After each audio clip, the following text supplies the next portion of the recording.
We also heard from Judd Wilson, who spoke to us about his concerns about a billboard at the south end of town. And as is our style, we typically respond to citizen comments at our subsequent council meeting. I've asked our city attorney, Randy Fife, to respond as related to Mr. Wilson's concerns.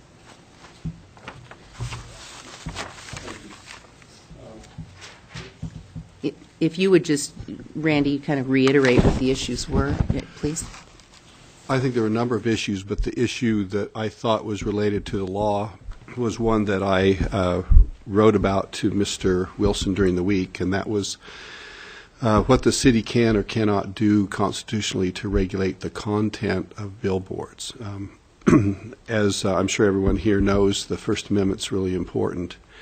And where governments try to regulate the content, they're subjected to what they call strict scrutiny, and very few ordinances or laws can withstand that scrutiny because of the interest in the government to preserve the right of people to share ideas in the marketplace of ideas. So what the city does is takes the second and probably most common approach, which is to regulate not the content of speech, but put reasonable time, place, and manner restrictions on the mechanism of speech. So it doesn't matter what goes on the sign, but our sign code does regulate setbacks, structure, the integrity of the structure, the size, illumination, and those kinds of things in a constitutionally appropriate manner. The only kinds of speech really that are sort of automatically prohibited are those kinds of speech that are obscene or that incite to riot, and those are really uncommon. But we don't have any role in what ends up on a sign other than that. So I explained that to Mr. Wilson. I didn't see any other or didn't hear any other types of things that related to the law and the city's regulations. So there may be some other things that he'd wanted answered or expressed, but that's what I addressed. Were there other things that you wanted me to talk about? No, I think you've covered it. Council members, any questions for Randy on that issue? Okay. Thank you for addressing that. I appreciate your follow-up, too. And then, as is also our practice, I'd like to invite anybody who's here tonight who has something on their mind that they'd like to share with the council and me, as long as it's not on tonight's agenda, it's not pending before the Planning and Zoning Commission or the Board of Adjustment, it's not pertaining to a legal or personnel matter. We'd have you come to our lectern and state your name and address for our record, please.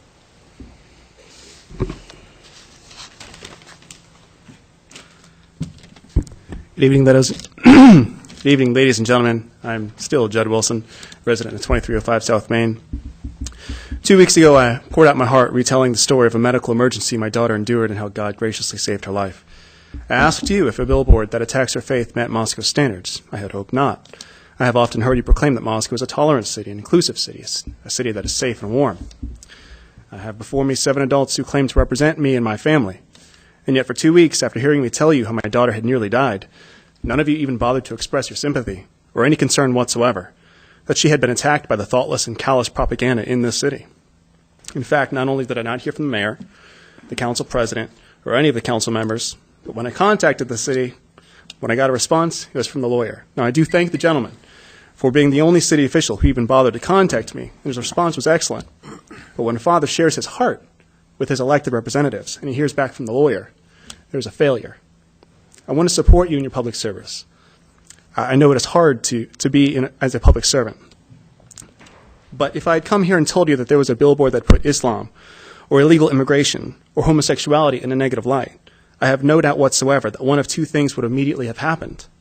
Either in its official capacity, the council would have acted to condemn the billboard, or in your private capacity, the mayor and council members would have used their personal influence to call upon the company and the sponsoring organization to remove the billboard. When I came here 2 weeks ago telling you that my little girl was being harmed by this abomination, I asked you to tell the company whether or not a billboard that attacks the faith of little children meets Moscow's standards. All you had to do was say something or do something. Madam Mayor, you have issued proclamations and given speeches in support of homosexuality. Could you not have issued a proclamation in support of the Christian convictions of the city's many thousands, children and teenagers? You know that there are many people in the city who feel that way. Could somebody from the council have issued a statement to the press? The Daily News reporter is right here. But no. By pretending that the issue is a First Amendment issue, which never even came up 2 weeks ago, it seems that you have no interest in doing anything to protect my daughter. You can hardly expect me to believe that constitutional scruples prevent you from taking action when the city constantly legislates and regulates areas it has no business doing it. It seems that there's a pretext to hide that you actually have no objection to a billboard that attacks the faith of little children. If that is not true, here's the phone number and the name of the guy at Lamar Outdoors Advertising for you to call. I ask you, is there anybody here who will take a stand for the children of Moscow? I'll respond. Dan, please. Mr. Wilson, I appreciate your concerns, and honestly, in my opinion, I think the sign is classless, and but again, it is a First Amendment right to free speech. I don't care what the sign says. If anybody puts one up, they can put up what they want as long as it meets, as our attorney said earlier. But to me, I just choose to ignore it because it's not fair to you or whoever to have it up, but it isn't fair to anybody else to take it down. But again, I do agree with you that it's inappropriate, but I just choose to ignore that sign. And if the people that put it up have the little amount of class to put something like that up, that's the kind of people that they are. And I appreciate that response.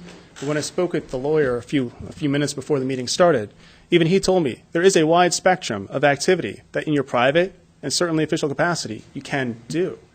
There is a flag on the wall downstairs. There are plaques downstairs that indicate that even without passing resolutions, making regulations, you do have influence and you do have a say. When I spoke to the men in Lewiston and his boss in Boise, they told me community standards are the standards that they will listen to. All you had to do was say something. Do anything to let them know. A simple phone call.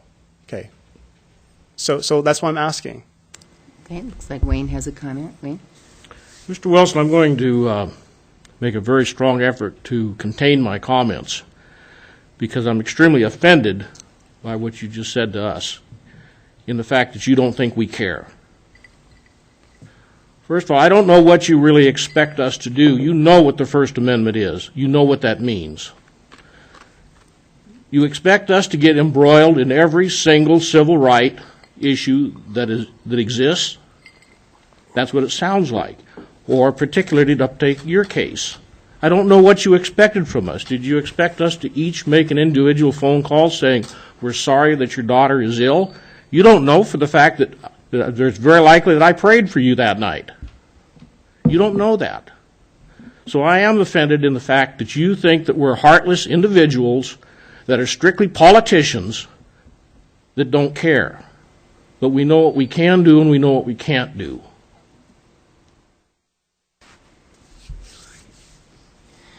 We appreciate your comment. Oh, Walter, please. Mr. Wilson, I make it a practice to respond to everyone who contacts me directly and personally. I do not answer letters to the editor. The period under which you spoke 2 weeks ago is entitled Public Comment and Mayor's Response Period. I did not feel that it was my place to respond directly to your position, which I am sympathetic with. I don't drive that part of town, but somebody put it on the internet or something, and I saw the picture of the sign. And like the other council people, it's not a favorite of mine. I'm not a fan of billboards. That one in particular, but just billboards that are just out in the public, not signs for particular companies, but just plop a billboard. But I've answered letters that emails people send me, letters people send me. I get far fewer than I thought when I got elected to this job. I really expected more. But letters to the editor, comments to a mayor's response time, comments to the whole council as a group, it's not my practice to respond or to take it upon myself as an individual council member to respond. I appreciate your position. I hope your daughter is well, and I would love it if that billboard go away. But I don't see anything we can do about it. And in that, I didn't broadcast my previous participation in this, Mr. Wilson. I hope you thought that my response when you phoned me the evening of the Friday or Saturday prior to the City Council meeting, and we spoke about this issue, and I directed that you could certainly present it at the City Council meeting. And, you know, I hope that you feel you received a fair platform to express that. I gave city staff a heads up that you were intending to come forward to speak at that issue, and had you asked for some specific response in your remarks 2 weeks ago tonight, we were prepared to respond, but you didn't particularly do that. And so, as I say, it's our practice to respond at the subsequent City Council meeting in most instances. There are some exceptions to that. Occasionally we'll respond at the time if it's an urgent, pressing kind of an issue, or if the individual has given us advance notification and indicates that they would like to know this answer, and this answer, then we'll do our very best to accommodate those. But I hope you did not feel ignored. The fact that the city attorney responded to you is because I asked city staff to do that, and the person in the best position to respond to the legal issues pertaining to what's allowable information on a billboard is our city attorney. And so that's why he responded and not the rest of us. So please don't think it's because of a lack of concern for you or your family. We're doing the best job we can up here within the rules of law. But we thank you for coming forward again tonight.